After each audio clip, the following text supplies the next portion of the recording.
Hey, Derek Tepker here, and this might be one of the most important videos I've ever done. And I had this insight today that I wanted to share with you because I saw so clearly why some people fail. And I kind of had a sense of it, but it all just played out a man's journey where I'm like witnessing him heading off of a cliff. I don't know if there's anything that can be done about it, but I can share with you what I believe is his downfall so that you can avoid the same fate. And I'm calling this why pessimists are right. And here's the story. So I'm in a group, and in this group, we're supporting each other with running challenges. Challenges are great. You might have heard my prior talks on this, but that's not the point of this video. So we're in a group running challenges, and we're all here to support each other and help each other out. And we're in this group, and then the guy, let's say his name's Xander. It's not his real name, and apologies to anyone named Xander. It's just got to come up with a name. So let's say his name's Xander, and Xander's in this group. And ever since he joined, he's always just kind of this negative attitude. Like, yeah, I'll try this thing out.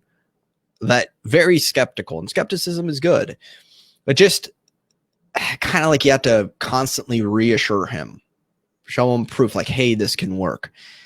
And as he's going through the training, then the trainer makes an offer for additional support if people want it. And then now he's upset. He missed like half the training. He hears the offer, and now he's all butthurt about the offer that they're making. And I'm just sitting there going, okay, he has no idea how many people want to help him. Okay, forget about the offer part for a second. He's in this group. If he needs something, all he has to do is ask for it. But instead of asking for what he wants, he complains. So this is the first lesson, a side lesson. I worked in customer service. If you ever worked in customer service, you might have had this experience. Someone comes in and it's like, it's so cold in here. Why does it have to be so cold?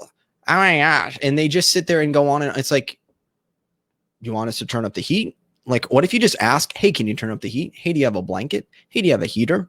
Hey, can you move us to a warmer table? Like, no, like 90% of people, it seems like, will just complain instead of asking for what they want. Interesting. So I'm just seeing the complaints come in from him and the whiny attitude. And here's what I realized. And here's what I want to take you behind the scenes and share something that not a lot of people might say. And I didn't even fully appreciate this. And that is this.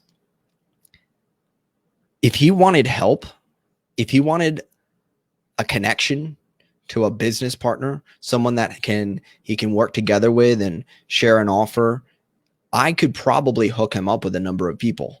There's a number of other people in this group who would be willing to help him.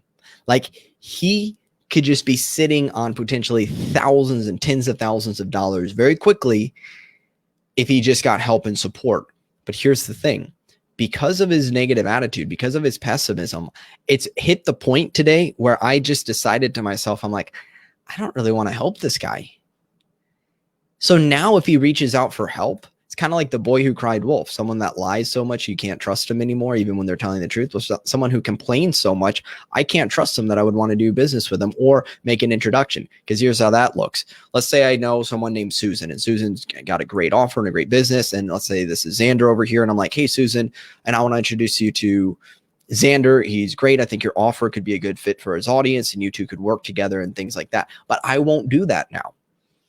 The only way I could do that is with a giant caveat saying, hey, Susan, I know this guy named Xander. He's kind of negative. He's kind of a pain. He's been kind of annoying. I don't know if he's really got that great of an attitude, but if you want to take a chance on him, I can make an introduction. How do you think that's going to go? So here's the thing. Xander, not his real name, he is creating a condition for himself where his negativity makes it so I don't want to do business with him. I don't want to connect other people with him. Keep in mind, this is not a guy in one of my programs. This is not a guy I personally know. This is just a guy in a Facebook support group that I'm seeing who I would have been willing to help. And now his pessimism is getting to the point where I don't want to help him. And now what's going to happen? You imagine now a week or two goes by and he starts to run his first challenge. He starts to get his business off the ground. He reaches for help and no one's there for him. Or the people that do try to work with him get so annoyed by him, they decide not to do business with him. And then it fails. And you know what's going to happen? He's going to go, see, I was right. This whole thing is a scam. People don't want to help me. This doesn't work for me. Blah, blah, blah, blah, blah. He'll be right. And it'll be right because it became a self-fulfilling prophecy. It's like Henry Ford said, whether you believe you can or can't, you're right. Because of his negative attitude, I don't want to help the guy. And I'm a pretty helpful person. But like, I can't help someone like that. So here's the thing. There's a couple lessons in this story. I hope that he turns it around. I hope that his attitude shifts. But at this point, he's already done some damage to the point of his reputation. I'm like, yeah, I don't really want to help this guy. And so keep in mind, people are watching you. People are looking at you and how you're showing up in the world. Now, maybe you got a positive attitude. Maybe that's something that could use even more improvement. The other thing to keep in mind is you might be surrounded by people who, if you just reached out and asked for help, they'd be willing to help you. You might also be surrounded by people who aren't willing to help you, in which case that's not necessarily a sign that they're not willing to help. They might just be going, I don't know if I can trust you yet. And that might not be any personal issue on your part. That could just be how long they've known you for and things like that. They haven't seen the proof. So things get a lot easier when you demonstrate a good attitude. I know it sounds kind of cliche, but like, yes, your attitude makes a difference. People are looking at your attitude. They're looking at your commitment. They're looking at the way that you're oriented. Is it self-service or primarily or more service to others? They're looking at all of these things.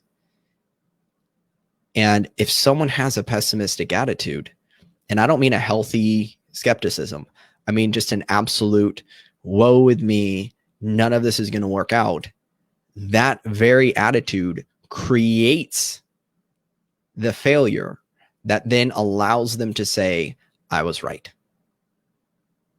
Interesting, huh?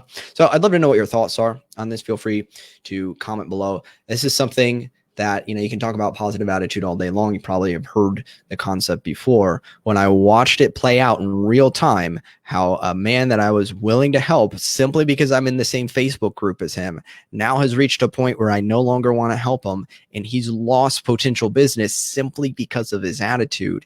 And I go, you know what? He might not even know that. Now I'm going to try to do whatever I can to positively influence the situation. I haven't given up on him, but I'm also not going to try to save him and be a savior. He's got to choose it for himself. Love to know your thoughts. Feel free to share below.